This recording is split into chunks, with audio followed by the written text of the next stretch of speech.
Assalamualaikum warahmatullahi wabarakatuh.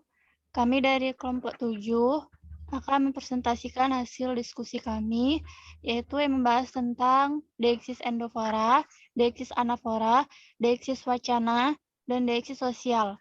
Pertama-tama, saya akan memperkenalkan nama-nama anggota saya terlebih dahulu. Saya sendiri bernama Krisnana Farisa, rekan saya bernama Ririn Amalia, dan Vela Nadia. Baiklah, langsung saja. Materi yang pertama yang akan dijelaskan oleh Saudari Vela Nadia. Kepada Vela Nadia dipersilakan.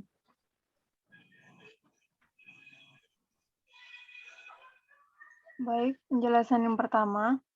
A. Pengertian deiksis. Deiksis diartikan hal atau fungsi menunjuki sesuatu di luar bahasa. Kata yang mengacu kepada persona, waktu, dan tempat suatu tuturan. Dalam kegiatan berbahasa, kata-kata atau frasa-frasa yang mengacu kepada beberapa hal tersebut penunjukannya berpindah-pindah atau berganti-ganti.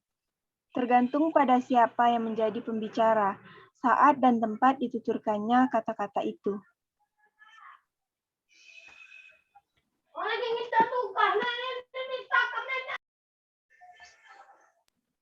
B.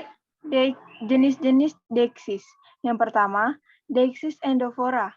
Deiksis endofora dapat dikatakan sebagai deiksis yang memiliki acuan di dalam teks.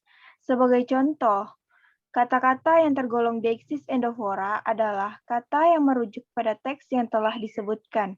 Misalnya, kata-kata itu, tersebut, imbuhannya, dan kata-kata deiksis endofora lainnya. Deiksis endofora berbeda dengan deiksis exofora. Deiksis endofora dapat disebut sebagai deiksis dalam tuturan. Deiksis pertama yang ditemukan adalah deiksis endofora anafora. Persona dibaca pada kutipan berikut. Yang pertama, lalu ketika mendekati finish, mereka kembali mengayuh sepeda, sehingga seolah-olah finish beneran. Deiksis bukan persona juga ditemukan dalam kolom opini edisi 29 Maret 2017.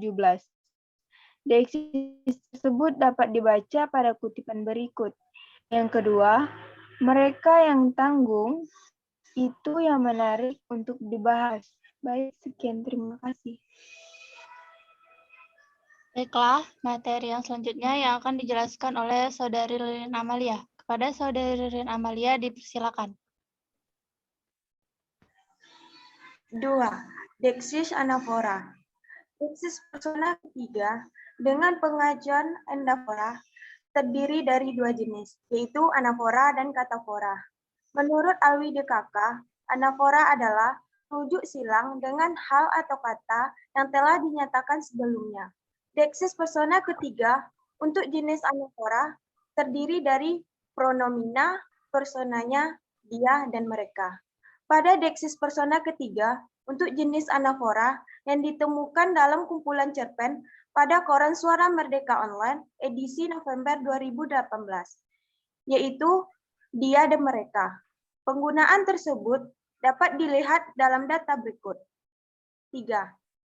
Tak ada yang menarik, sehingga Ana tak beranjak. Dia tetap menekuni buku Pinocchio. Yang keempat, dulu Ana pacar Vita, anak ibu. Kemana dia sekarang? Tanya lelaki itu sembari meneteskan air mata.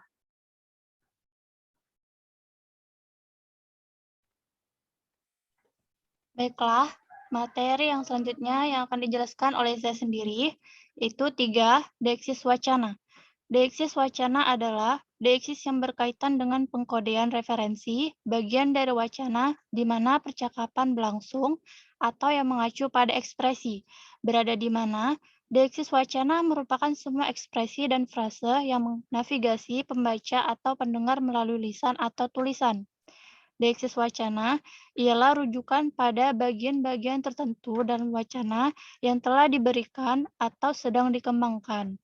Deiksis wacana mencangkup anafora dan katafora. Katafora ialah penunjukan ke sesuatu yang disebut kemudian. Bentuk-bentuk yang dipakai untuk mengungkapkan deiksis wacana itu adalah kata atau frasa ini, itu, yang terdahulu, yang berikut, yang pertama, disebut begitulah, this, that. Di bawah ini merupakan deeksis wacana yang ditemukan secara acak dalam novel The Notebook oleh penulis dan data-data yang diambil dibatasi dan disesuaikan pada contoh-contoh dalam teori. 5. Noah yang bertanya pada dirinya sendiri tentang kegelisahannya, di mana ia harus bersusah payah memulihkan ingatan Ellie. Dengan penuh kegelisahan, ia bertanya pada dirinya sendiri. Berikut kalimatnya. I wonder, will this story end? Saya bertanya-tanya, akankah cerita ini berakhir? Kata this merupakan deeksis wacana karena this itu sendiri mengacu kepada cerita hidupnya. 6a. Paman datang dari desa kemarin dengan membawa hasil palawijanya. B. Karena aromanya yang khas, mangga itu banyak dibeli. Dari kedua contoh di atas dapat diketahui bawahnya pada contoh 6a mengacu ke paman yang sudah disebut sebelumnya.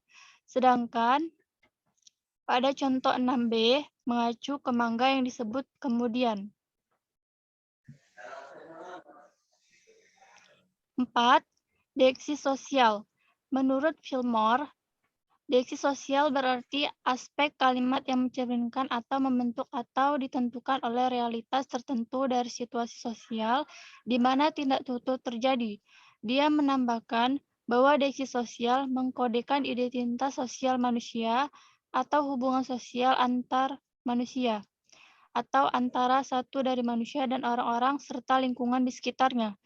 Deeksis sosial adalah rujukan kata yang mengungkapkan atau menunjukkan perbedaan ciri sosial antara pembicara dan lawan bicara atau penulis dan pembaca dengan topik atau rujukan yang dimaksud dalam pembicaraan itu.